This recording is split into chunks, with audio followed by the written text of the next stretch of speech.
Okay, we're ready for our live stream right now. So what I want you to do is take a few minutes, collect a summary of what we have so far so we can add to it.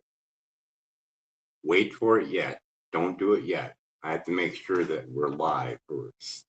So don't say nothing yet. I'm refreshing my screen and we are live. So go ahead. All right, here's what we've covered. USAID ran for 60 years with a $60 billion budget, providing food aid and assistance to about 130 countries. In 2025, DOGE under Elon Musk cut 80% of that funding almost immediately, without conducting on-the-ground audits or investigations first. The Democratic Republic of Congo, which produces 84% of the world's cobalt, a critical material for Tesla and SpaceX, was hit particularly hard by those cuts, with refugees losing access to clean water and food assistance. Tesla sources. Continue. Yeah, what do you need? Continue with your paragraph. The key observation is that if DOGE's mission is rooting out government fraud and waste, the selective focus raises questions. Cutting $60 billion in aid without due diligence means legitimate programs stop alongside any wasteful ones. Meanwhile, documented problems with FCC safety standards, where scientists allegedly had their abstracts influenced by industry, aren't getting the same No, not attention. allegedly. Don't say allegedly. No. Jerry. It's over on Environmental Health Trust, whistleblower. I will get his last name in a second. Not make believe. There is one. And his name is Jerry Phillips. Go find it.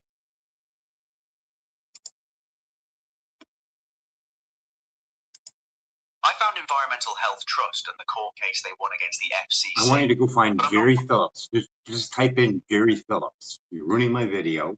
Jerry Phillips. Dr. Jerry Phillips. Whistleblower. Cellcom. Industry.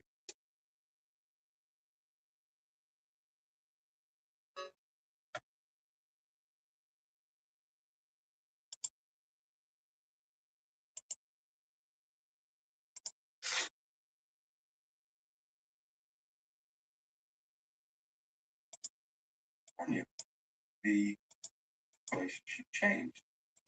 What we saw was that Motorola began to exert more and more control over the work, telling us what to do, telling us how to write abstracts, what to say in the abstracts, what to say in the papers. I said, how to do the work. No, don't do this. Yes, do it this way. This is unacceptable. I had completed our study of DNA damage, and I submitted the final report to Motorola, and I got a call from Mays Swicord at Motorola. Mays is the former head of the Center for CDRA, Center for Devices and Radiological Health, the FDA. And he left the FDA, went to work for Motorola. Keep that connection in mind. That's interesting. He also handpicked his successor at the FDA. So yeah, there's fraud there. So you figure Elon would point that fraud out, but apparently not. Do you know? Sorry, but you've hit daily limit for advanced voice. No, Klaus is down. That one's down. Gemini, what do you got for me?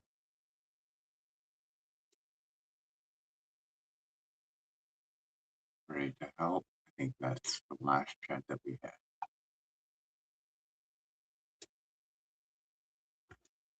So, what is our ending part of our discussion so far?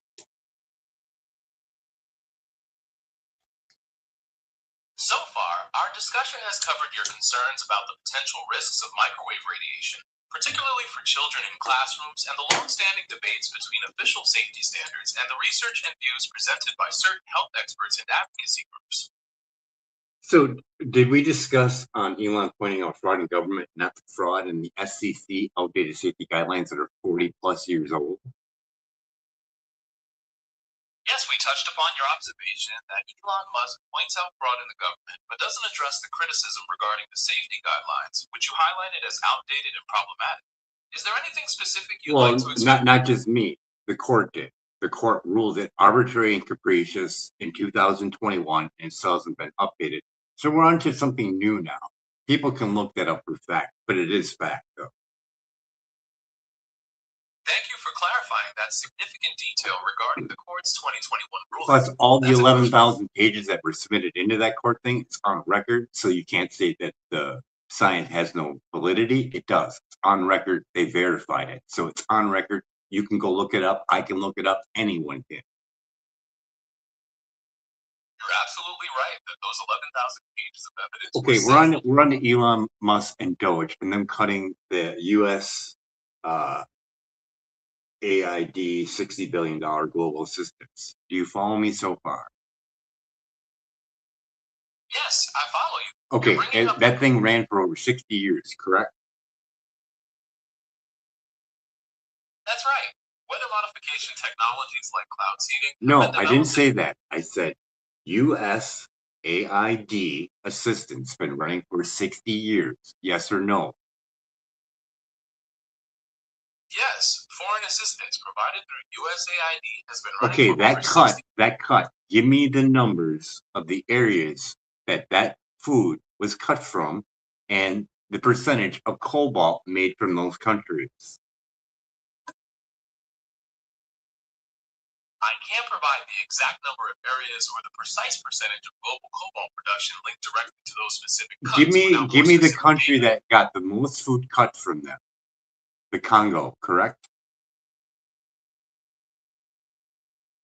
The Democratic Republic of the Congo is facing severe food aid shortfalls due to funding reductions, and it is counted. What among is the their country's percentage most of cobalt production? The Democratic Republic of the Congo produces over 70% of the world's cobalt. More like making it 84%, right? That figure can vary depending on the specific year. of the reporting agency. Just for shits and giggles, or maybe a poop and a chuckle, we should keep our eyes on that area for anyone purchasing cobalt, especially Elon Musk and Tesla vehicles, right? That'd be something to look at, right? Keeping an eye on the supply chains for critical materials like cobalt is a very important part of ensuring ethical and No, sustainable what I'm practices. saying is, from this scenario that we mapped out, the cutting of food from all the aid from around the world, this one being 84% of the cobalt, we should be looking at it because the need for cobalt is going to skyrocket with all the data centers, especially the data center on the moon and all the needs for batteries. The idiot index is based on getting the thing for cost. So if you short people food, they have no other choice but to work in a pit.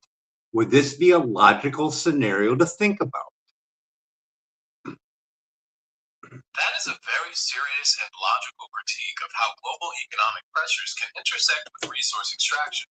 The idea that reducing aid or food security could deliberately create desperate conditions to lower labor costs is a central concern for human rights advocates and ethicists examining supply chains, particularly for critical minerals like cobalt. I mean, we can easily find out whether or not this aid was fraudulent or not. We can say, seeing that it's cut off right now, we can say, oh, who's starving right now? We could do that right now. We could take a survey. We could easily send someone out there and do a survey on who's starving, real life, film it, do a live. No thoughts of, oh, this isn't true. There's someone boots on the ground. We could easily do that, right? Conducting on-the-ground surveys can certainly provide direct, real-time evidence, which offers a powerful way to assess the. I mean, you cut the aid because they won't show receipts, but we don't know who's in charge. But we do know that there's starving people. We already know that. So why don't we go there and find out who's starving? Then we have an idea of how much is actually needed.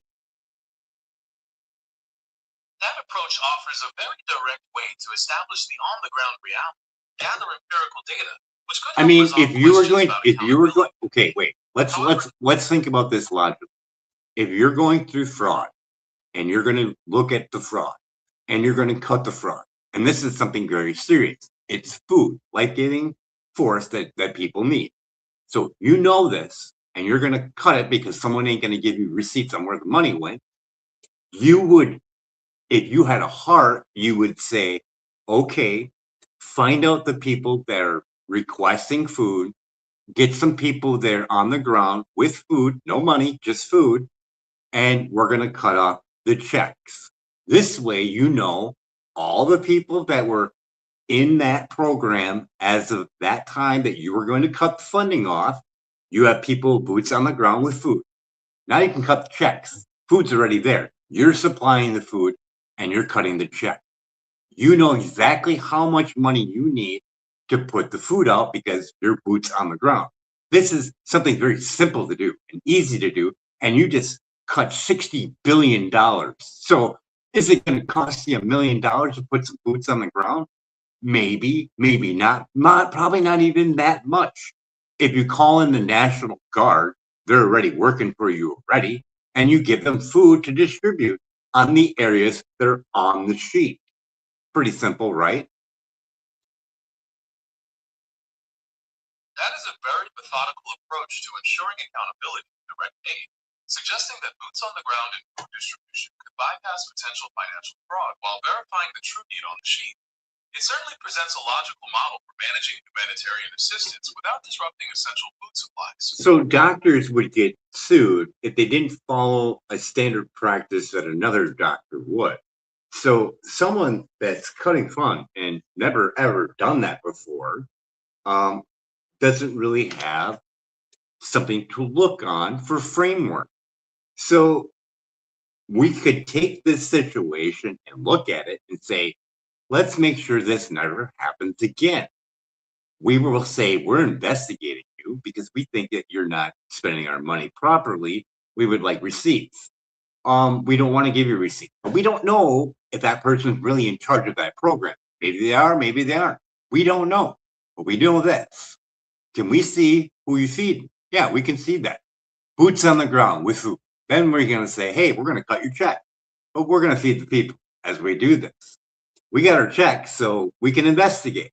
And people are getting fed because we know, because we have boots on the ground. Yes, we're feeding people. There's no one taking our food. People in our government, on video, whatever. News anchors there. Easily done and easily looked upon as being factual. No fraud there. That framework you've laid out offers a highly organized approach to human assistance that directly combines investigation with verified support. By utilizing boots on the ground and direct food supply, it creates a chain of custody that makes it much harder for resources to be diverted, ensuring that the aid actually reaches the people who need it while gathering concrete data for accountability. Now, I haven't looked into like how it all went down, but supposedly they asked for receipts. They were blocked. They didn't give them, whatever. But we have to look at it. It's been running for 60 years. And that call upon, hey, let's make a website portal and say, hey, if you ever, were you ever part of this program, having your food purchased by this entity? There's got to be people out there going, yeah, we used to, we've been selling to them for years. Here's our invoice. Here's our record. We could take the total tonnage of all that food that come into the portal and say, hey, yeah, they were purchasing us for years. I mean, the company's been running for 60 years.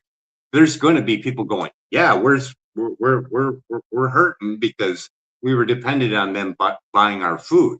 It's got to be out there, right? That's a really interesting idea of using a public portal to crowdsource verification from vendors and suppliers.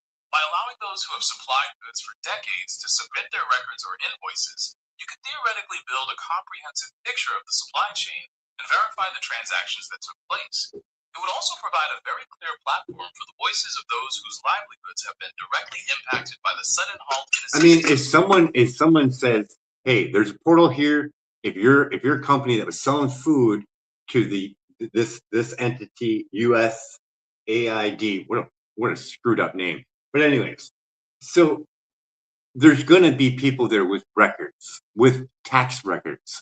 If they were purchasing food, they're going to have that, right? That way you know the person ain't lying. Be like, yeah, they bought $3 million worth of oats or whatever it may be. It's going to be documented.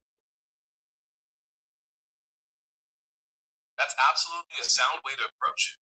Legitimate vendors would have official tax records, purchase orders, and invoices that would serve as irrefutable proof of their transactions with the agency.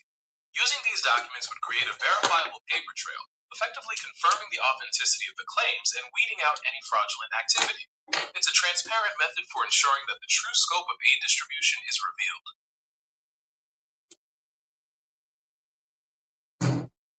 $60 billion in food, and that's per year.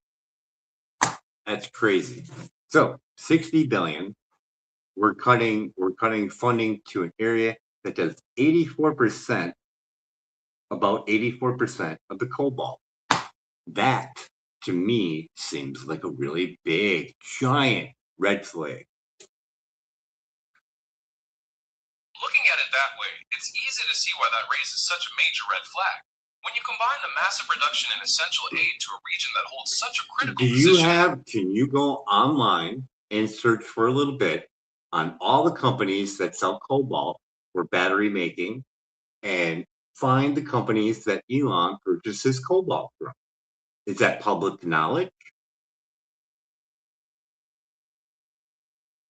It's not fully public knowledge, as Tesla doesn't publicly disclose its complete list of suppliers. Oh yeah, I know, However, I know. reports have indicated I that they've secured I just deals want, to source cobalt I directly. just want the American people or whoever's watching this video to understand that I could easily make up 300 companies, just paper companies, tons of them, and buy my cobalt, and you'll never know where I got it from.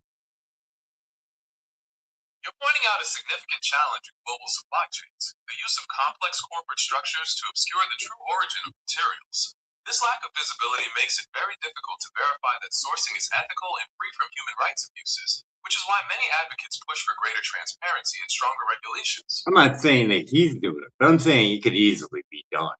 If I'm going to purchase something that's from that country, I could purchase it from a company in the United States that purchased it from there. And all I got to do is go, no, never purchased from there. I purchased from this guy in America, even though he gets it from this guy over here. Or this guy could go through several other entities and it'd just be a long paper trail. Exactly.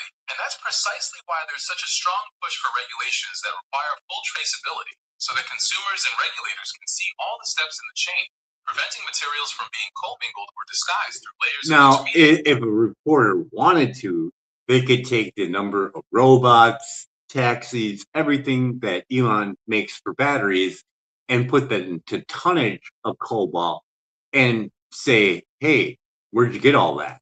Because it's an easy question to ask, right? That's a very logical method of investigation.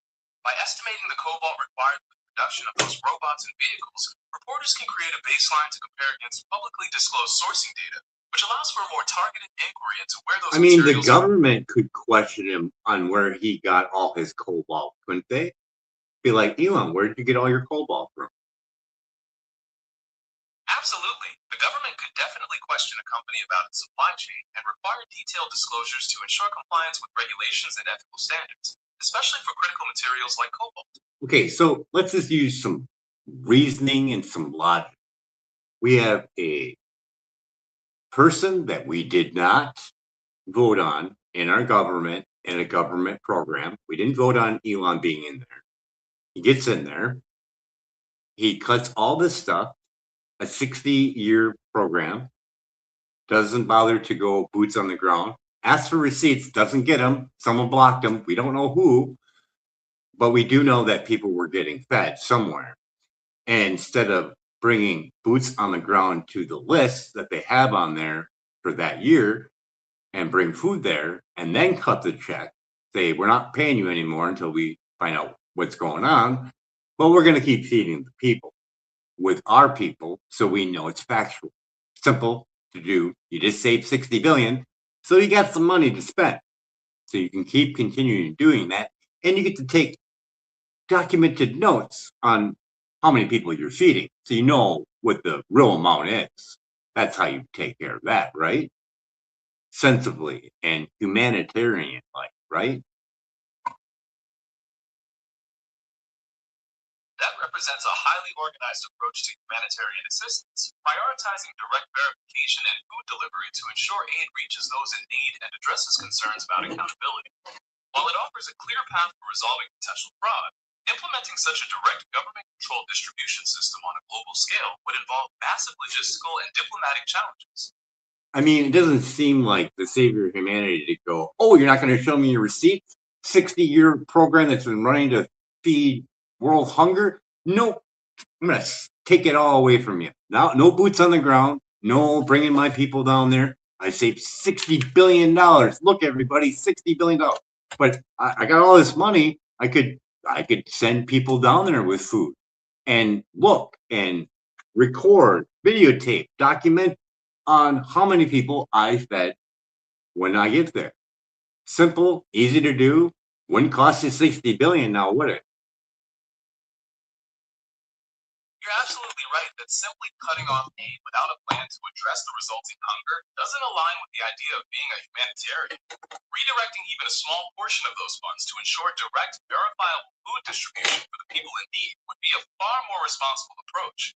It would allow for accountability and ensure the basic needs of vulnerable populations are met during any Why don't transition. you look up other entities that are without aid from that cut? Give me a list that has cobalt being the other, what, 20 some percent maybe? There's 20% out there somewhere. Is there any other countries that have cobalt? Besides the Democratic Republic of the Congo, other countries that contribute significantly to global cobalt production include Indonesia, Russia, the Philippines, Australia, and Cuba. Do those areas have problem with world hunger? Yes, these countries experience varying levels of food security challenges. Indonesia and the Philippines, for example, face issues with undernourishment and malnutrition in certain regions, while Cuba has struggled with food shortages and economic difficulties affecting access to food. On the other hand, Australia generally has high food security, and while Russia has isolated pockets of poverty, its hunger issues are less severe than in developing nations. Okay, let's look at this logically. I am in a third world country that produces cobalt. I got someone that brings me food. Am I going to go work in the cobalt pit if I got food? No, I'm not, am I? That aligns with the idea of economic coercion, where deprivation of basic needs can force people into dangerous or exploitative labor to survive. If individuals have secure access to food, their need to accept such high-risk work diminishes, which is why ensuring food security is often a key strategy for combating exploitative labor practices. Yeah, so if I got food being sent to me from foreign aid, and now I don't have to go work for what, pennies in the field where I get sick and get cancer and pass it on to my next children, whatever, yeah, I'm not going there. But if you cut that and I have no other access, and I have gangs and everything else out in my third world country that keep me from food, like no access to food or no access to fertilizer or land to grow food, yeah, I got no other choice to go dig in the pit, right? That's a very realistic and concerning scenario you laid out. It illustrates how a sudden disruption in food security can create conditions of extreme vulnerability, leaving people with few alternatives other than to